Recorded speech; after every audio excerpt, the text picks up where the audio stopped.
오늘의 주요 뉴스입니다. 방역당국이 18세에서 49세 접종 대상자 가운데 아직 예약하지 못했거나 추석 이후로 일정이 잡힌 대상자들을 앞당겨 접종을 진행하기로 했습니다. 이미 예약을 마친 대상자는 9월 6일 이후 원하는 날짜와 의료기관을 선택해 재예약하면 됩니다. 국내에 체류하는 외국인 확진자가 급증한 것으로 나타났습니다. 정부는 최근 일주일간 국내 체류 외국인의 신규 환자는 1,655명으로 같은 기간 전체 확진자의 13%를 차지했다고 밝혔습니다.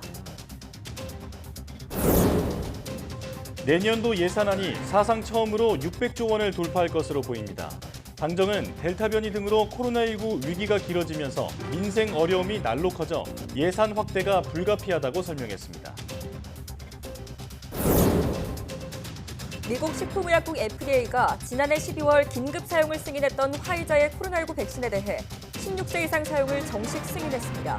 바이든 대통령은 코로나19 대응의 중대 이정표라며 오늘이라도 백신을 맞으라고 접종을 독려했습니다. 지난해 정부는 한국판 뉴딜 계획을 발표하면서 민관 협력으로 디지털 뉴딜 정책을 추진해왔습니다. 올해는 지난해에 이어 본격적으로 디지털 뉴딜 2.0을 추진하기로 했는데요. 잠시 뒤 조경식 과학기술정보통신부 2차관과 자세한 내용 알아보겠습니다.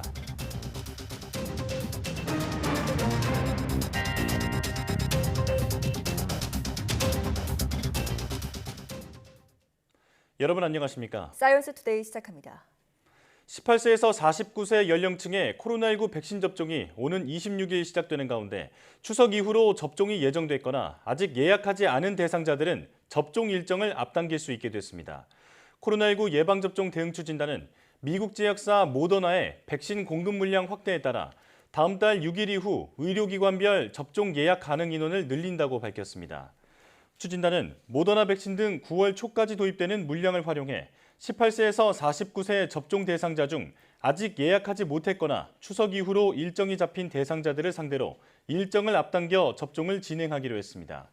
이미 예약을 마친 대상자는 사전 예약 누리집에서 기존 예약을 취소하고 9월 6일 이후 원하는 날짜와 의료기관을 선택해 재예약하면 됩니다. 신규 예약자의 경우에도 다음 달 6일 이후로 접종 일정을 잡을 수 있습니다. 국내 코로나19 4차 대유행이 지속하는 가운데 전파력이 강한 인도율의 델타형 변이가 갈수록 기승을 부리고 있습니다. 중앙방역대책본부에 따르면 최근 일주간 국내에서 영국, 남아공, 브라질, 인도 등에서 유래한 주요 4종 변이 바이러스에 감염된 확진자는 3,062명으로 집계됐습니다. 신규 감염자 가운데 델타형 변이는 3,033명으로 전체 변이 감염자의 99.1%에 달했습니다. 나머지 29명은 영국률의 알파형 변이였으며 베타형, 감마형은 나오지 않았습니다. 코로나19 4차 대유행이 장기화하면서 국내 체류 외국인 확진자도 급증하고 있는 것으로 나타났습니다.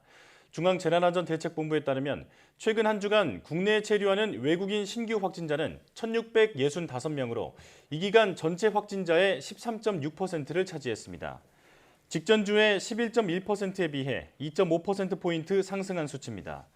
국내에 거주하는 외국인 비율이 전체 주민등록 인구의 3.8% 수준인 것을 고려하면 매우 높은 수준입니다. 신규 외국인 확진자는 수도권에서 1,171명, 비수도권에서 494명이 각각 발생했습니다. 특히 세종시에서는 한 주간 발생한 전체 확진자 45명 가운데 16명, 35.6%가 외국인인 것으로 확인됐습니다. 다음 달부터 4단계 지역에 있는 목욕탕은 정기 이용권 발급이 금지됩니다. 중앙재난안전대책본부는 밀폐, 밀집, 밀접한 산밀 환경의 환기도 잘 되지 않는 목욕장업에 대해 다음 달 1일부터 방역을 강화한다고 밝혔습니다. 목욕탕 관련 집단 감염은 지난달 이후 15건, 환자만 683명으로 예전보다 규모가 커졌습니다. 이에 정부는 4단계 지역 목욕탕의 경우 정기 이용권 발급을 금지하고 세신사 등 종사자에 대한 PCR 검사를 의무화하기로 했습니다. 또 종사자는 목욕탕 안에서도 마스크 착용이 의무화되고 이용자도 되도록 마스크를 쓰도록 권고했습니다. 내년도 예산안이 사상 처음으로 600조 원을 돌파할 것으로 보입니다. 코로나19 장기화에 따라 예산 확대가 불가피하다는 건데 이와 함께 청년 지원 대책에 중점을 둔 것도 눈에 띕니다. 송재인 기자의 보도입니다. 문재인 정부가 임기 마지막 해 유례없는 슈퍼 예산을 예고했습니다. 문재인 정부 본 예산은 400조 원대에서 시작해 꾸준히 늘어났는데 내년엔 처음으로 600조 원을 넘길 전망입니다. 올해 본 예산 558조 원보다 8%가량 늘어난 수치입니다. 추경을 포함한 올해 예산 604.7조인데요. 보다 좀 증가한 규모의 위기 극복 예산이 필요하다는 점을 거듭 강조드립니다. 대규모 예산이 편성된 가장 큰 요인은 역시 끝이 보이지 않는 코로나19 위기입니다. 델타 변이까지 등장하며 불확실성이 커진 만큼 모든 국민이 맞고도 남을 만큼의 코로나19 백신을 확보하기 위한 예산을 대폭 편성하기로 했습니다. 이외에도 전국적인 병상 확보와 지방의 감염병 대응 인프라 확충, 소상공인 손실보상과 같은 피해 지원 예산도 반영됩니다. 위기 극복, 경제 회복, 미래 도약, 그리고 그 과정에서의 격차 해소를 위한 뒷받침 소요를 최대한 반영하는 차원에서 재정의 확장 기조를 견지하고자 하였습니다. 청년 지원 예산을 중점적으로 편성한 것도 주목할 만한 부분입니다. 연소득 5천만 원 이하 청년들에게 무이자 월세 대출을 지원하는 정책을 포함해 청년 종합 대책을 추진하기로 했습니다. 일자리, 주거, 자산 형성, 생활 등 청년층이 당면한 어려움을 지원하기 위해 청년 종합 대책에 20조 이상 투자하기로 협의하였습니다. 이외에도 아동수당 지급 대상 확대와 문재인 정부 중점 사업인 탄소 중립 실현을 위한 예산도 담겼습니다.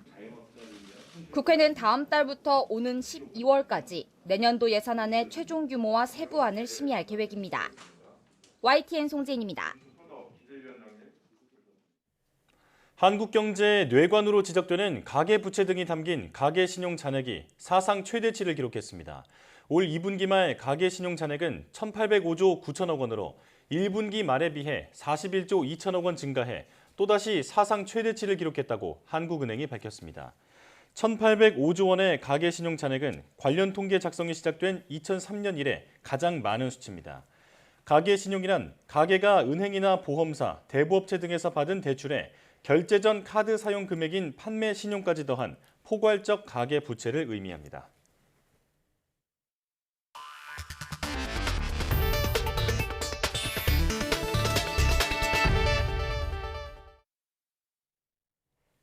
미 식품의약국 FDA가 화이자의 코로나19 백신을 정식 승인했습니다. 이에 따라 미 국방부가 미군에 대한 백신 접종 의무화를 추진하는 등 기업체와 지방자치단체 등에서도 직원에 대한 접종 의무화가 속도를 내고 있습니다. 이동헌 기자의 보도입니다. 미 식품의약국 FDA가 지난해 12월 긴급 사용을 승인했던 화이자사의 코로나19 백신에 대해 16세 이상 사용을 정식 승인했습니다.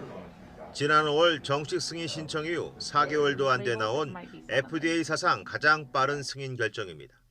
The public can be confident that this vaccine meets the FDA's gold standards for safety, effectiveness, and manufacturing quality that we require for an approved product. 바이든 대통령도 정식 승인에 맞춰 미국인의 백신 접종을 독려했습니다. The moment you've been waiting for is here. It's time for you to go get your vaccination and get it today. 그러나 백신을 믿지 못하는 백신 기피자들이 마음을 쉽게 바꾸지는 않을 것으로 미 보건 전문가들은 보고 있습니다. 다만 정식 승인을 근거로 기업체나 지자체 등이 직원에 대한 백신 접종 의무화에 속도를 낼 수 있을 것으로 기대하고 있습니다. 미 국방부는 정식 승인 직후 140만 명에 이르는 미군에 대한 백신 접종 의무화 계획을 발표했습니다. So now that the Pfizer vaccine has been approved, the department is prepared to issue updated guidance requiring all service members to be vaccinated. A timeline for vaccination completion will be provided in the coming days. 뉴욕시도 교사와 행정직원 등 시교육부 소속의 모든 직원에게 다음 달 27일까지 최소 1회 이상 코로나19 백신을 접종하도록 했습니다. 백신을 접종하거나 매주 코로나19 음성 검사서를 내기하던 것을 백신 접종 의무화로 강화한 것입니다. 앞서 전 직원에게 백신을 접종하도록 한 유나이티드 항공은 접종 기한을 다음 달 25일로 앞당기고 지키지 않을 경우 해고할 방침입니다. YTN 이동원입니다. 미국의 전염병 전문가인 앤서니 파우치 국립알레르기 전염병연구소장은 현지 시간 23일 대부분의 사람이 백신을 맞으면 내년 가을쯤에는 코로나19를 통제할 수 있을 것이라고 말했습니다. 파우치 소장은 이날 NPR 방송과 인터뷰에서 코로나 확산은 전적으로 백신 접종이 얼마나 효율적으로 이루어지느냐에 달렸다며 이같이 말했습니다. 파우치 소장은 화이자 백신에 대해 정식 승인 조치에 따라 인구 대다수가 백신을 맞는다면 미국이 내년 가을로 접어들면서 코로나를 잘 통제하기 시작할 수 있다고 말했습니다. 파우치 소장은 그러나 지금처럼 백신 접종 자격이 주어졌는데도 맞지 않은 사람이 많은 상태에서는 코로나19의 진행 궤도를 예측하기 힘들다고 밝혔습니다.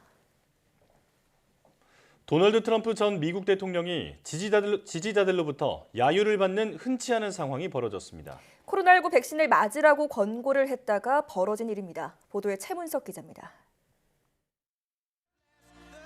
도널드 트럼프 전 대통령이 엘라베마 지지자들의 집회에 참석했습니다. 대부분 나란히 앉은 상태에서 마스크도 쓰지 않았습니다. 트럼프 전 대통령이 아프가니스탄 철군을 비난할 때는 줄곧 박수를 치던 지지자들이 갑자기 야유를 보냅니다. 백신을 맞으라는 공고 때문이었습니다. But I recommend take the vaccines. I did it. It's good. Take the vaccines. But you got no. That's okay. That's all right. 그러자 트럼프 전 대통령은 곧바로 백신 반대론자들을 옹호하며 한 발 물러섰습니다. You got your freedoms, but I happen to take the vaccine. If it doesn't work, you'll be the first to know. Okay? 집회가 열린 엘라베마주의 백신 접종 완료 비율은 36%로 51개 주 가운데 가장 낮습니다. 지난주 엘라베마 내 1,500여 개 집중치료실 병상 중 빈 곳이 단 2개뿐일 정도로 델타 변이의 확산도 심각해 모든 병원에 비상령이 내려진 상태입니다. 미국은 지난 한 주 동안 하루 평균 15만 1천여 명이 코로나19에 확진돼 7개월 만에 15만 명 선을 넘어섰습니다. 또 입원 환자도 9만 명을 넘어섰습니다. 2주 전보다 43% 증가한 것으로 지난 겨울철 대확산 때를 제외하면 코로나 사태 이후 가장 많은 규모입니다. YTN 최문석입니다. 중국이 지난달 20일부터 본격 시작된 코로나19 델타 변이 바이러스의 확산을 한 달여 만에 사실상 통제했다고 관변 매체가 보도했습니다. 글로벌타임스 신문은 지난 22일 중국 본토의 지역사회 감염 신규 확진자가 한 명도 발생하지 않았다면서 이같이 주장했습니다. 또 중국 국가위생건강위원회는 22일에 이어 23일에도 신규 확진자가 한 명 발생하는 데 그쳤다고 밝혔습니다. 글로벌타임스 신문은 중국 본토의 신규 확진자가 제로를 기록한 것은 델타 변이가 다시 발생한 지 35일 만이며 이것은 중국의 통제식 무관용 방역 대책이 유효함을 입증한 것이라고 전했습니다.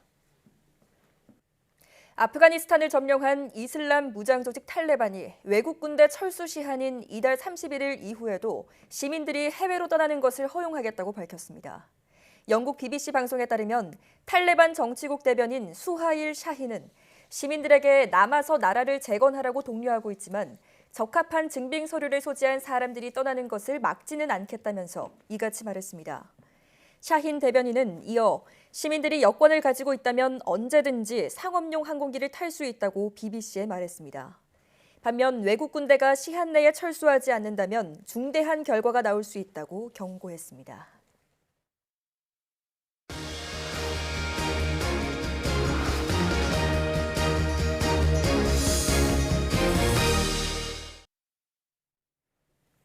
코로나19로 비대면이 일상이 되면서 디지털 중심의 대전환이 사회 곳곳에서 일어나고 있습니다. 이에 맞춰 정부는 지난해 한국판 뉴딜 계획을 발표하면서 국가와 산업 경쟁력을 높이기 위한 디지털 뉴딜을 추진해 왔는데요. 네, 지난 1년 동안 220만여 명의 국민이 다양한 디지털 뉴딜 혜택을 누렸다고 합니다. 이를 바탕으로 정부는 올해부터 디지털 뉴딜 2.0을 추진하기로 했습니다. 이와 관련해 과학기술정보통신부 조경식 2차관 스튜디오에 모시고 자세한 이야기 나눠보겠습니다. 어서 오십시오. 안녕하세요. 예, 나와주셔서 고맙습니다. 예. 얼마 전 디지털 뉴딜이 시작된 지 1주년이 됐죠. 코로나19 상황에서도 디지털 뉴딜 정책이 여러 분야에서 큰 역할을 해온 것으로 평가를 받고 있는데 대표적인 디지털 뉴딜 성과가 어떤 게 있는지 차관님께서 직접 소개해 주시죠. 예, 원래 디지털 뉴딜은 작년에 코로나 위기 극복하고 디지털 전환을 통한 국가 혁신을 위해서 이제 시작을 했는데요. 네. 원래 뉴딜은 미국에서 1930년대에 경제위기 극복을 위해서 대규모 토목 사업 위주로 진행했습니다. 그러니까 네. 우리는 그와 다르게 DNA라고 데이터 네트워크 인공지능이라고 하는 디지털 전환에 중점을 두고 뉴딜을 추진했고요. 대표적인 성과를 좀 말씀드리면 우선 그 당시에 그 고용위기가 있어갖고 예. 단기적인 고용위기를 위해서 한 9만 개의 단기적이지만 일자리를 창출해서 청년들과 경력 단절 여성들한테 일자리를 제공한 게 우선 성과라고 할 수 있을 거고요. 네. 그리고 데이터 시장이 굉장히 늘어났습니다. 지난 네. 1년 동안 데이터 시장이 한 15% 성장을 저희가 했고요. 그리고 또 하나는 그 BICT 중소벤처기업들이 정부의 지원을 받아서 디지털 전환을 이룬 성과들이 있었고요. 또 하나는 교육 측면에서는 스마트 교실 구축을 해서 전국에 한 31만 개 교실에 와이파이망을 구축을 했고 또 취약계층이나 소외계층들이 디지털에서 소외되지 않도록 저희가 디지털 배움터를 한 전국에 1,000개소를 구성을 해서 네. 한 48만 명의 교육을 시킨 성과들이 있었습니다. 그 밖에 다른 여러 가지 또 성과들도 있었습니다. 네. 경제 위기 극복뿐만 아니라 또 디지털 전환에 있어서도 그야말로 선도적인 역할을 해왔던 디지털 뉴딜인데요. 정부가 지난달에 디지털 뉴딜 2.0을 발표했다고 네. 들었습니다. 예. 기존과 어떤 점이 좀 달라지는 걸까요? 지난 7월에 대통령께서 이제 디지털 뉴딜 2.0을 발표를 하셨는데요. 네. 크게 말씀드리면 1.0이 이제 경기 침체나 일자리 창출 등의 단기적인 대응에 중점을 둔 반면에 저희가 2.0에서는 25년까지 한 49조 원을 투입을 해서 디지털 전환의 속도를 높이고 이 디지털 전환의 성과를 경제사회 전반으로 확산하는 그런 것들이 좀 큰 차이점이라고 할 수가 있겠고요. 네. 개별적으로는 저희가 데이터 시장이 아까 성장했다고 말씀드렸는데 마이데이터 산업 같은 것들이 다른 산업으로 확산될 수 있도록 하고 성과가 민간에 좀 더 확산하기 위한 그 전략을 수립을 했고요. 그리고 초연결 신산업이라고 저희가 부르는데 이제 메타버스나 클라우드 그리고 블록체인들 이러한 기술들은 앞으로 좀 육성을 하려고 합니다. 예. 또 이제 교육, 사회 등 디지털 인프라도 좀 더 고도화하려는 게 2.0의 주요 내용입니다. 예. 그 전에는 디지털 대전환을 준비하는 시기였다면 지금부터는 이제 성과를 내고 또 정말 디지털 대전환을 실현해 나가는 시기다. 맞습니다. 이렇게 정리할 수 예. 있겠는데요. 자, 또 최근에 40대 이하 코로나19 그 사전 예약 접종 네, 그 네. 시스템을 민관이 협력해서 개발을 했잖아요. 예. 예전에 어떤 그 예약에서 여러 가지 문제가 있었던 예. 부분들을 예. 효과적으로 이제 개선했다는 평가를 받고 있는데 네. 이게 어떻게 진행된 건지 차관님께서 직접 좀 알려주시죠. 먼저 지난 7월에 50대 이상 예방 접종할 때 혼란을 많이 드린 점 이 자리를 빌어서 좀 사과 말씀을 먼저 예. 네. 드리겠고요. 지난 8월 9일부터 저희가 시스템을 그 전부터 개선을 해서 18일까지 1차 예약 접수를 마무리했고 지금은 미예약자를 대상으로 지금 예약을 접수를 하고 있습니다. 그 50대 혼란이 있고 나서 지난 7월 말부터 저희가 4주 동안 준비를 했습니다. 네. 그래서 민간 합동 TF를 구성해서 문제를 진단하고 해결책을 찾아서 밤낮을 가리지 않고 시스템을 개선해서 이번 예약 접종할 때는 별다른 문제 없이 잘 진행이 됐던 것 같습니다. 네. 예. 저도 이번에 예약을 할 때 상당히 좀 어려움이 있을 거라고 예상을 네. 했었는데 예상보다도 훨씬 좀 순조롭게 처리가 되더라고요. 그래서 시스템이 참 많이 개선이 되었구나라는 네. 것을 체감했었습니다. 자, 기존 시스템에서는 어떤 문제점이 있었고 또 어떻게 개선을 하셨나요?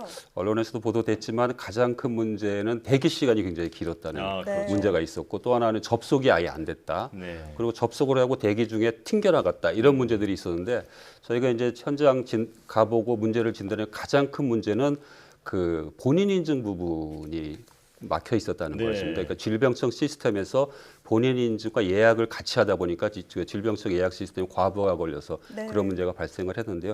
이번에는 이 본인 인증 부분을 민간 클라우드로 이전을 해서 네. 민간에서 클라우드를 통해서 본인 인증을 받은 사람만이 질병청에 와서 예약을 하게 되는 시스템으로 바꿨고요. 네. 또 하나는 10부제 적용했습니다. 그래서 일시에 몰리지 않게 하루에 한 180만 명 정도만 예약을 할 수 있게 했고요. 또 하나는 본인 인증 여러 기기를 사용해서 또 아들, 딸을 시켜서 막 예약을 했던 게 있었는데 본인 인증이 완료될 한 건만 예약을 할 수 있게 해서 네. 분산을 시켰고요. 또 하나는 본인 인증 수단도 기존에는 통신회에서 문자 서비스 네. 그리고 공인인증서만 사용을 했었는데 네이버, 카카오, 패스 등 다른 인증 수단도 네. 사용을 했습니다. 그리고 인증 수단을 사용할 때 초기 화면에서 국민들이 신호등 체계를 도입해서 파란불이 들어온 인증서를 선택하면 아주 빠르게 인증을 할 수 있는 그런 시스템을 바꿨고요. 예. 이렇게 돼서 한 짧게는 2, 3분, 길게 넘어가도 한 10분 내에는 다 예약이 완료될 수 있게 조치를 했었습니다. 네. 예. 자, 본인 인증을 비롯해서 여러 가지 그 손볼 점들을 확실히 손을 봐서 이번에는 네. 확실히 훨씬 더 예약이 잘 되는 시스템을 개발을 해냈는데요. 자, 이번 사전 예약 시스템 개선은 민간 기업이 적극적으로 참여하면서 또 정부와 유기적으로 협력을 한 게 또 좋은 성과를 냈다 이런 평가를 받고 있습니다. 차관님께서는 어떻게 평가하십니까? 저희가 이번에 민간 기업들한테 굉장히 고맙다는 말씀을 이 자리를 빌어서 드리고 싶은데요. 네. 민간 전문가들 최초의 문제 진단부터 네. 이번 끝날 때까지 계속해서 밤낮 4주간 밤낮을 가리지 않고 도와준 바가 있습니다. 특히 클라우드 시스템이 중요했는데 민간 회사의 클라우드 시스템 이용에 있어서 많은 노력들을 해주셨고요. 예. 이렇게 이번에 보면은 기업과 정부가 위기 시에 협업을 할 때 더 큰 효과를 발휘할 수 있고 기업의 역량도 발전하는 계기가 될 수 있지 않았나 저희가 판단을 하고 있습니다. 네. 네. 실제로도 이 민관 협력의 성공적인 사례로 평가를 받고 있어서 더욱 좀 뿌듯하실 것 같습니다. 그렇습니다. 네. 예. 자, 한편 이번 사전 예약 시스템을 준비하는 기간이 상당히 짧았다고 들었습니다. 네. 혹시 힘들거나 어려웠던 점 혹은 또 기억에 남는 에피소드가 있다면 어떤 게 있을까요? 저희가 처음에 문제를 진단할 때 보고서 이거 예약을 차라리 늦춰야 되는 거 아닌가 하는 걱정을 네. 좀 예. 했었습니다. 근데 제가 민간 협업을 통해서 이거 시스템을 개선했고 기억에 남았던 건 첫날 저녁 8시에 출발을 했는데 30만 명이 갑자기 몰렸었습니다. 그래서 예. 어떻게 하나 고민을 했었는데 어쨌든 개선 작업을 잘해서 그런지 무난하게 좀 넘어갔던 점이 기억에 남고요. 걱정됐던 거는 한 40명가량의 민간 전문가들이 같이 모여서 하다 보니까 그분들의 방역 문제가 좀 걱정이 예. 됐었고요. 또 하나는 현장 진단도 모의 테스트도 했어야 되는데 낮에는 이제 시스템을 사용하고 있기 때문에 그걸 새벽에 민간 전문가와 관련부처 공무원들이 모여서 모의 테스트를 했던 것들이 기억에 남습니다. 네. 예. 미루는 걸 고민할 정도로 이게 상당히 긴박하게 이 시스템 개발이 이루어졌다 말씀해 주셨는데요. 자, 그리고 또 앞서서 말씀해 주신 내용 중에 민간 기업의 그 클라우드를 적극적으로 활용했다 이렇게 네, 말씀을 해 주셨잖아요. 예, 예. 자, 이렇게 그 클라우드 서비스의 중요성이 앞으로 점점 더 커질 것으로 예상이 되는데 이 클라우드 서비스의 활성화를 위해서 과기정통부는 어떤 준비를 하고 있습니까? 말씀하신 대로 클라우드 서비스의 중요성을 정말로 절감한 네. 계기가 됐었습니다. 이 클라우드가 예전에는 데이터를 저장만 했던 거였는데 이제 분석과 솔루션을 제공하는 역할까지 하고 네. 클라우드가 트래픽 급증 등 위기 대응의 유연성을 발휘할 수 있는 게 장점입니다. 예. 그래서 저희가 앞으로는 공공 부문에서는 공공 정보 시스템은 일단 다 클라우드를 이용하는 걸로 지금 전환을 하고 있고요. 네. 민간에서도 중소기업이나 소상공인들도 클라우드 서비스를 이용할 수 있도록 바우처를 지원한다든지 예산 확보 작업도 지금 병행을 하고 있습니다. 예. 또 클라우드 서비스를 공급하는 기업들을 위해서 저희가 플래그십 프로젝트라든지 여러 가지 지원책을 지금 마련 중에 있습니다. 네. 예. 디지털 대전환 시대를 맞으면서 앞으로 이 클라우드의 역할이 더욱더 중요해지겠다라는 생각이 듭니다. 예, 중요한 계기가 된 것 같습니다. 네. 예. 자, 뿐만 아니라 요즘 디지털 기술 중에 또 주목받고 있는 게 사실 메타버스인데요. 네. 앞으로 메타버스 서비스 발전에 대해서는 어떻게 생각하고 계시는지 또 정부 차원에서 어떤 정책 그리고 대책을 준비하고 계시는지도 궁금합니다. 그 메타버스의 파급 조건은 사실 저도 예측하기 어렵습니다. 네. 이게 이제 새로운 경제 시스템, 새로운 사회 시스템이 또 하나가 나올 수 있는 그렇죠. 거고요. 네. 이 기존의 가상현실이든 VR, AR 기술뿐만이 아니라 이제 앞으로 메타버스는 인공지능이라든지 빅데이터라든지 클라우드라든지 5G 네트워크 등 모든 ICT 기술이 집약된 형태로 여기 메타버스가 아마 적용이 될 겁니다. 예. 그리고 지금은 이제 게임이라든지 SNS 정도까지 같은 것에만 한정이 되지만 앞으로는 업무나 비즈니스 그리고 여러 가지 이제 쇼핑 플랫폼 이런 것들이 많이 이용이 될 거고요. 여러분 아마 국민들이 쉽게 알 수 있는 거는 얼마 전 엔터테인먼트에서 데뷔시킨 걸그룹 에스파라고 하면 있습니다. 이게 이제 컨셉이 현실 세계 멤버 4명과 가상 세계 멤버 4명이 서로 소통한다는 컨셉으로 하고 있거든요. 벌써 엔터테인먼트의 메타버스가 들어왔던 것 같고요. 앞으로 저희가 이제 이번 디지털 2.0에도 말씀드렸지만 핵심 과제로 저희가 추가를 했고요.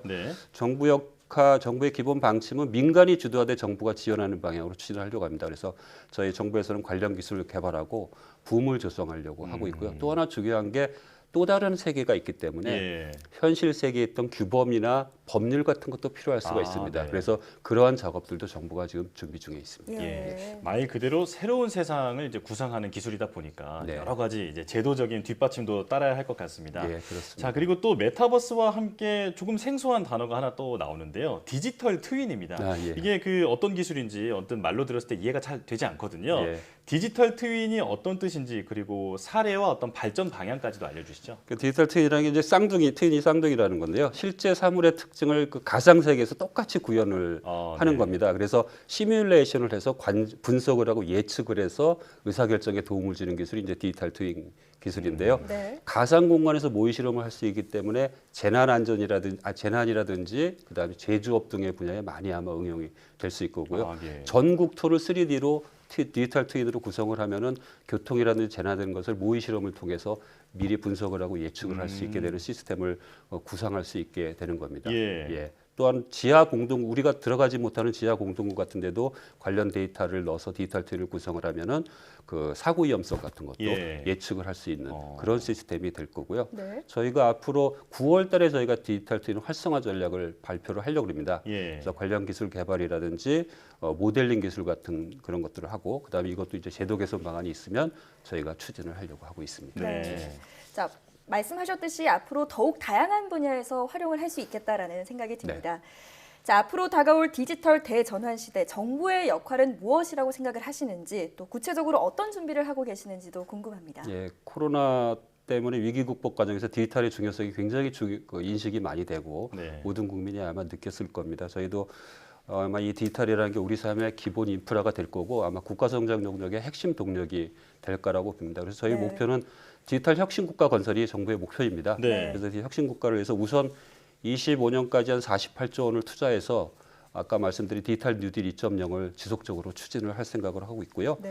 무엇보다 이제 기술 경쟁력 확보가 중요합니다. 그러니까 미국, 중국도 기술 패권 시대가 다가오고 있기 때문에 기술 경쟁력 확보가 중요하고 또한 교육에 있어서 디지털 인재를 양성하기 위해서는 소프트웨어나 AI 같은 그런 교육들을 우리 자녀들이 어렸을 때부터 교육을 시키는 문제가 가장 무엇보다 중요할 것 같고요. 또 하나 마지막으로 말씀드릴 것은 모든 국민이 이 디지털 혜택에서 소외되지 않고 누릴 수 있어야 되는 게 중요할 것 같아서 취약계층에 대한 지원 그리고 사이버 해킹이나 범죄에 대해서 대응할 수 있는 보안 체계 확립 이런 것들도 저희가 중점적으로 추진해야 될 것 같습니다. 자, 디지털 대전환 시대를 맞이해서 우리 정부가 어떤 준비를 하고 있는지 오늘 차관님께 말씀을 들어봤는데요. 코로나 위기를 우리나라가 도약할 수 있는 기회로 만들려면 그 열쇠가 바로 디지털 기술이다. 이런 그렇습니다. 생각이 디지털 딜이 핵심 경쟁력이 될 것 같습니다.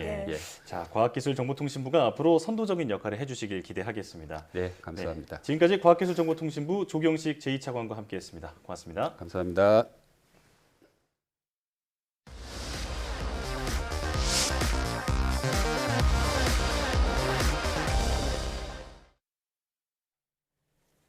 바둑은 몸을 움직이는 활동적인 스포츠는 아니지만 머리를 써서 치열한 수싸움을 펼치기 때문에 두뇌 스포츠로 불립니다.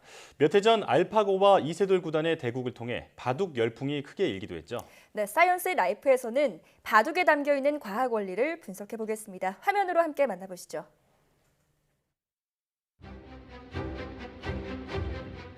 전 세계가 주목한 인간과 인공지능의 대결. 세기의 대결에 일으킨 바둑 열풍. 하지만 바둑은 어렵다는 오랜 편견을 깨고 이제는 남녀노소 누구나 즐기는 두뇌 스포츠 바둑. 제가 생각한 대로 상대를 잡는 게 재밌어요.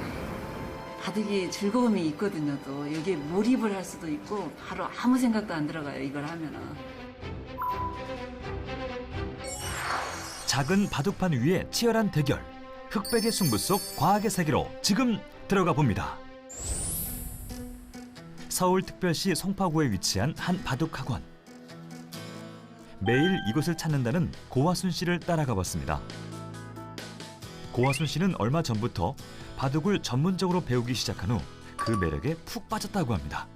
작년에 퇴직하고 바로 해서 한 1년 5개월 정도 됐어요. 직장 생활하느라 바빠가지고 배우지는 못했었는데 여기 오는 게 너무 기쁨이에요. 바둑의 매력에 푹 빠진 사람들. 사실 바둑에는 알면 알수록 재미있는 과학 원리가 숨어 있다고 합니다. 이 바둑판 어떻게 보이시나요? 바둑판은 정사각형이 아니라고 하는데요. 지금 보시기에는 이렇게 정사각형처럼 이렇게 완전한 네모 모양으로 보이시겠지만은 사실은 이렇게 직사각형이에요. 그래서 이 가로 부분이 조금 더 짧고 이 세로 부분이 길도록 이제 만들어져 있어서 이렇게 서로 마주보는 면이 정해져 있습니다. 이 가로가 바둑판의 길이를 직접 재봤습니다.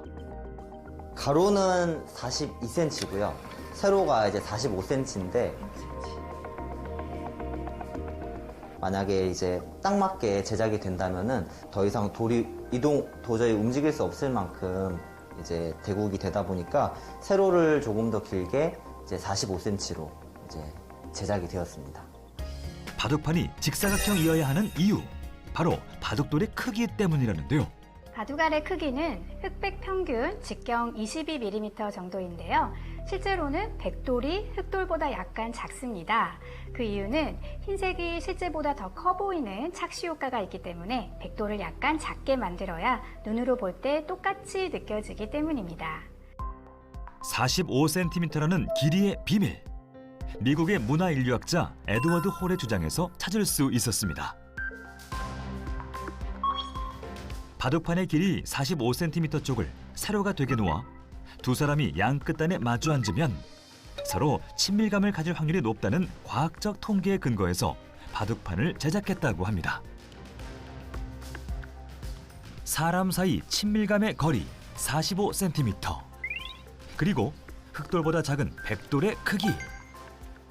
하지만 바둑판에 숨겨진 비밀은 이뿐만이 아닙니다. 바둑판은 그 가로 세로 19줄로 총 이제 361칸으로 이루어져 있는데요. 그 중에 이 가운데에 있는 여기 검은 점 보이시죠? 이 검은 점을 1000원이라고 해요. 이 1000원이라고 해서 요 가장 가운데에 있는 1000원을 제외한 이제 360칸, 360칸이 되는데요. 그 360칸은 1년을 약 360일이라고 보는 이 천문학적 사실에서 이제 비롯된 것입니다. 반상 위의 우주라고 불리는 바둑. 바둑의 기원에 대해서는 많은 설이 존재합니다. 그중 바둑에 대한 오랜 기록이 남아있는 중국에서 기원했다는 설이 가장 유력한데요. 농경사회에서 우주의 움직임을 관측하고 연구하기 위해 바둑을 발명했다는 천체 관측설. 중국의 요순 임금이 세자의 교육을 위해 바둑을 만들었다는 요순 창시설 등이 가장 널리 알려져 있습니다. 아시아의 다양한 역사서를 통해 우리나라에서는 7세기 전반 이후 삼국에서 바둑을 즐겼다는 기록이 남아 있습니다. 한반도에서 바둑이 1000년 이상 이어졌다는 의미죠. 1000년 이상 이어져 온 우리나라 바둑의 역사. 그래서 바둑은 세월의 흔적과 우주의 의미를 고스란히 담고 있는 것 아닐까요? 바둑이 그 인생사가 다 담겨 있는 것 같아요. 그러니까 어떻게 이렇게 하면은 저렇게 두고 상대방이 그러니까 져서 망할 수도 있고 어떻게 되면 이기기도 하고 바둑이 즐거움이 있거든요. 또 여기에 몰입을 할 수도 있고 바로 아무 생각도 안 들어가요. 이걸 하면은. 바둑의 기본 규칙에는 어떤 것이 있을까요? 착점의 위치가 이제 정해져 있는데요. 여기 바둑판에 이제 선을 보시면은 선과 선이 만나는 이 교차점이 있어서 교차점이 만나는 곳에 이제 돌을 놓아야 하는 이제 착점의 규칙이 있습니다. 이제 착점의 자유가 있습니다. 아예 돌을 놓을 수 없는 이제 착수 금지나 그 외에 폐, 돌을 놓을 수 없는 특수한 상황을 제외하고는 어디든지 돌을 놓을 수가 있기 때문에 착점의 자유가 이제 규칙이고요. 그리고 바둑판 위에 놓은 수는 절대로 무르거나 움직일 수 없다는 일수불태의 규칙이 있습니다. 형세가 크게 불리할 때 도중에 기권을 할 수 있고 이것을 불개패라고 합니다. 예의 차원에서 불개패는 높이 평가됩니다. 홍성원 원장의 지도 아래 고하순 씨의 수업이 시작됩니다. 흑돌의 고하순 씨와 백돌의 홍성원 원장. 대국이 진행될수록 숨소리밖에 들리지 않을 정도로 긴장감이 넘치는데요. 어느 쪽이 더 많은 집을 확보해서 승리할까요?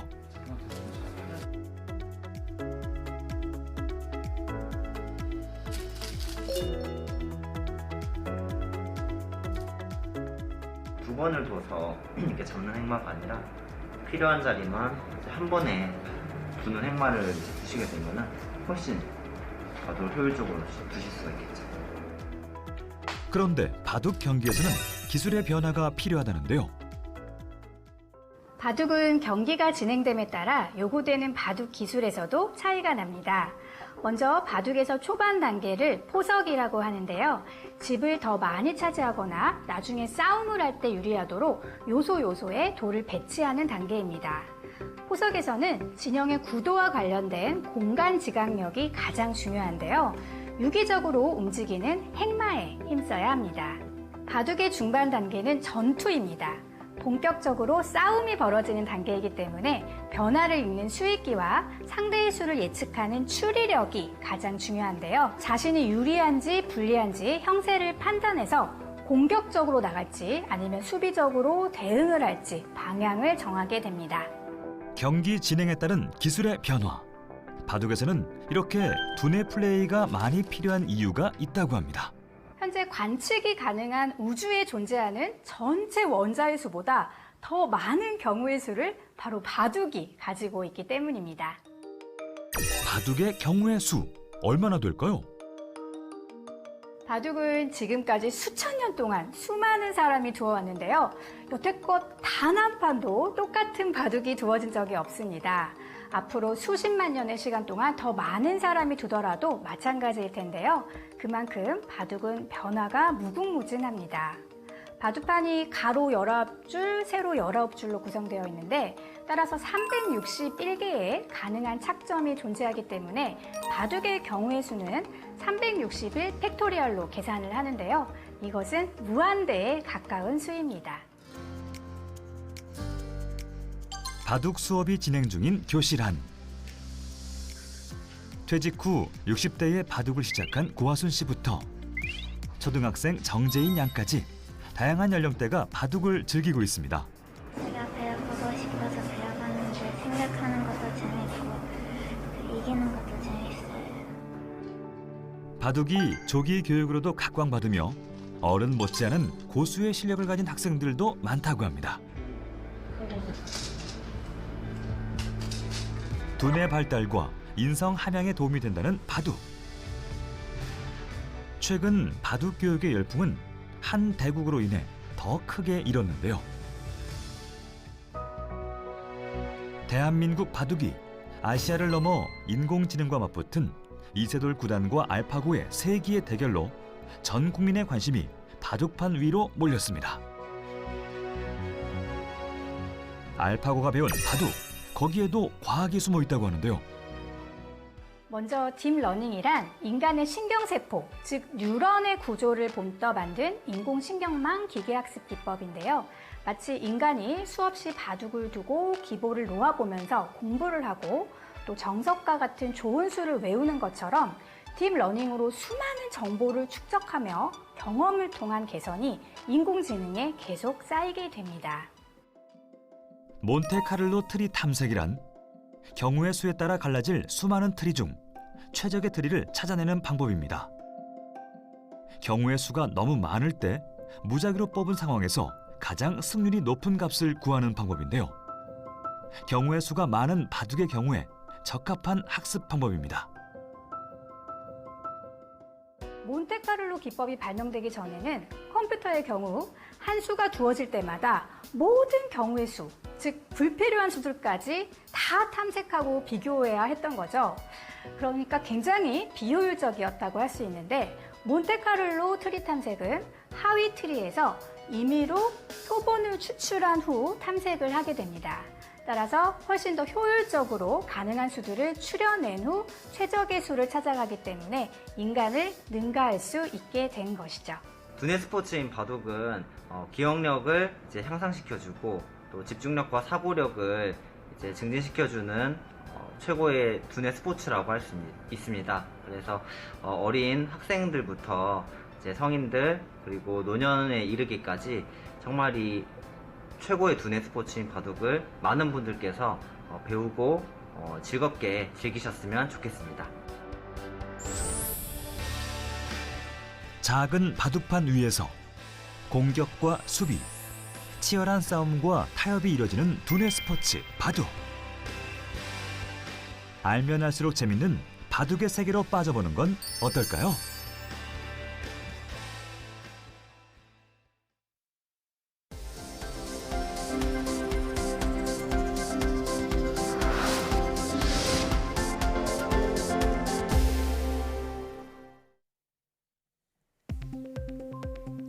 이미숙 과학기술정보통신부 장관이 한국형 발사체 누리호 발사 준비가 원활하게 진행될 수 있도록 적극적으로 지원하겠다고 말했습니다. 임 장관은 고흥 나로우주센터 발사체 개발 현장 방문해서 지금까지 독자 개발을 위한 어려운 여정을 잘 지나온 것처럼 발사 준비도 빈틈없이 진행해주길 바란다며 이같이 밝혔습니다. 임 장관은 다음 달 진행될 최종 점검에 대해 발사 전 비행기체 기능을 최종 점검하는 중요한 과정이라며 더욱 세심히 살펴주기를 바란다고 덧붙였습니다. 누리호는 오는 10월 발사에 앞서 이달 말에서 다음 달 초 극저온에서 발사체가 정상 작동하는지 확인하기 위해 영하 183도의 산화제를 충전하고 배출하는 마지막 점검을 진행합니다. 가상훈련을 통해 장애인의 직업훈련을 돕는 실감 콘텐츠 기술이 개발됐습니다. 한국전자통신연구원 에트리는 발달장애인이 많이 진출하는 분야인 바리스타와 또 세차 직종과 관련된 장애 맞춤 초실감 인터랙티브 콘텐츠 핵심 기술을 개발했다고 밝혔습니다. 바리스타 콘텐츠는 커피를 만들 때 가상의 물체에 부딪히면 진동이 느껴지도록 했으며, 세차 콘텐츠는 압력 센서를 통해 잘못된 동작을 자동으로 인지하고 실시간 음성 안내를 제공합니다. 연구팀은 이번 기술을 발달장애인 훈련센터에 적용한 결과 일부 훈련생들이 대기업 자회사에 취업하는 데 성공했다고 설명했습니다. 반도체의 필수 원료인 희소금속 몰리브덴을 국산화하는 길이 열렸습니다. 한국생산기술연구원이 우즈베키스탄과 몰리브덴을 안정적으로 공급받는 계약을 체결하고 국내 중소기업과 함께 몰리브덴을 초고순도로 정련하는 기술을 개발했다고 밝혔습니다. 연구팀은 강염이나 강산 등 촉매를 쓰지 않고 초고온 전자빔으로 몰리브덴을 6000도로 가열해 불순물들이 기체가 되어 날아가도록 했다고 설명했습니다. 몰리브덴은 부식이 잘 되지 않고 내열성과 전극성을 띠어 반도체 제조에 사용되지만 매장량이 적은 데다 국내에 정련 기술이 없어 전량 수입에 의존해 왔습니다. 고지혈증 치료제가 난치성 변이암 치료에 효과가 있다는 연구 결과가 나왔습니다. 키이스트와 삼성서울병원, 고려대 안암병원 연구팀은 동물 실험에서 고지혈증 치료제로 널리 쓰이는 스타틴이 난치성 KRAS 변이암 치료에 적용될 수 있는 기전을 알아냈다고 밝혔습니다. 연구진은 스타틴이 KRAS 변이암을 선택적으로 죽이고 주변 면역세포를 활성화해 면역세포가 다시 암세포를 공격하도록 만든다고 설명했습니다. KRAS 변이암은 전체 암 가운데 4분의 1을 차지하는데 항암 면역 치료가 잘 듣지 않고 치료 방법이 적어 예후가 나쁘다고 알려졌습니다. 지난달 동해 평균 해면 수온이 40년 만에 최고치를 기록해 아열대화 등 바다 환경 변화에 적극적으로 대처해야 한다는 지적이 나왔습니다. 한국해양과학기술원은 지난달 7월 동해 평균 해면 수온이 22.2도를 기록해 1982년 수온 측정이 시작된 이후 40년 만에 최고치이자 평년 평균 수온보다 2.7도 높았다고 밝혔습니다. 같은 기간 지구의 해면 수온이 0.3도 상승한 것과 비교하면 동해 수온 상승폭이 상대적으로 매우 높게 나타난 것이라고 해양과학기술원은 설명했습니다. 일본 정부가 후쿠시마 오염수 해양 방류로 국내 수산업에 악영향이 생길 경우 국비로 수산물을 사들이기로 했습니다. 일본 정부는 후쿠시마 오염수 방류에 따른 어업 종사자 지원 대책을 발표하고 수산물 수요가 감소해 판매가 줄거나 가격이 떨어지는 등 피해가 생기면 긴급 조치로 정부가 수산물을 사들이기로 했습니다. 이런 대책은 일본 정부가 지원 기금을 만드는 것을 염두에 두고 마련한 것으로 후쿠시마현뿐만 아니라 일본 전국 수산물을 대상으로 한다고 교도통신은 보도했습니다. 일본 정부 대변인인 가토 간방 장관은 평판 피해가 생기지 않도록 대응을 철저히 하고 이런 피해가 생기더라도 안심하고 사업을 계속할 수 있는 환경을 정비할 것이라고 대책의 의미를 설명했습니다. 삼성이 코로나19 이후 미래를 준비하기 위해 앞으로 3년간 반도체와 바이오 등의 신규 투자에 240조 원을 쏟고 4만 명을 고용하기로 했습니다. 삼성전자 등 삼성그룹 관계자는 먼저 산업구조 개편을 선도하기 위해 첨단 혁신산업 중심 투자를 240조 원으로 늘리고 이 중 180조 원을 국내에 투자하겠다고 밝혔습니다. 또 반도체 분야에서 선단 공정 조기 개발과 선제적 투자로 메모리 반도체 절대 우위를 유지하고 시스템 반도체 경쟁력을 확보하겠다는 계획입니다. 이와 함께 코로나19 이후 바이오 산업이 국가 안보 사업이 되는 상황에서 바이오 의약품 위탁 개발 생산과 바이오 시밀러 사업을 강화해 제2의 반도체 신화를 만들겠다고 강조했습니다.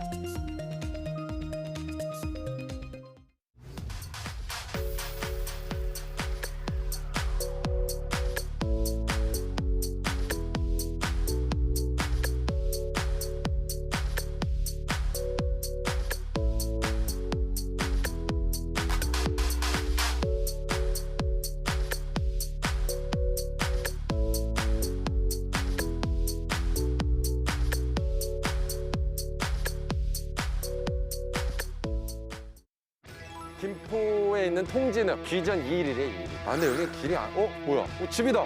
집이 있어? 진짜 진입로가 없네. 외관상으로 봤을 때는 100년 된 집 같아 보이긴 한다. 여기가 이제 꽤 오래된 집이니까 이 부분은 좀 고쳐졌으면 좋겠다 하는 거 있으면 뱀은 좀 칠하고 뭘 갖다 그냥 놓을 데가 없으니까 거기다 뒷싸움을 이게 지저분하지 뭐야.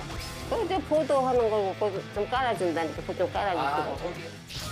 갑시다. 가요. 오늘 또 상체 부시는 날이네. 하나하나 꼼꼼하게.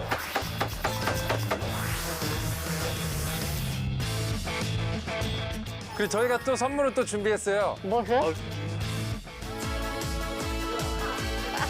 저건 뭐야?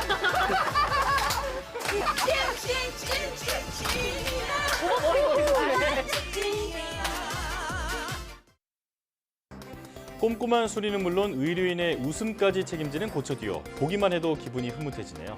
어르신처럼 도움이 필요한 분들은 언제든지 YTN사이언스 홈페이지에 사연 남겨주시기 바랍니다. 어려운 시기 YTN사이언스는 국민과 함께하겠습니다. 시청해주신 여러분 고맙습니다.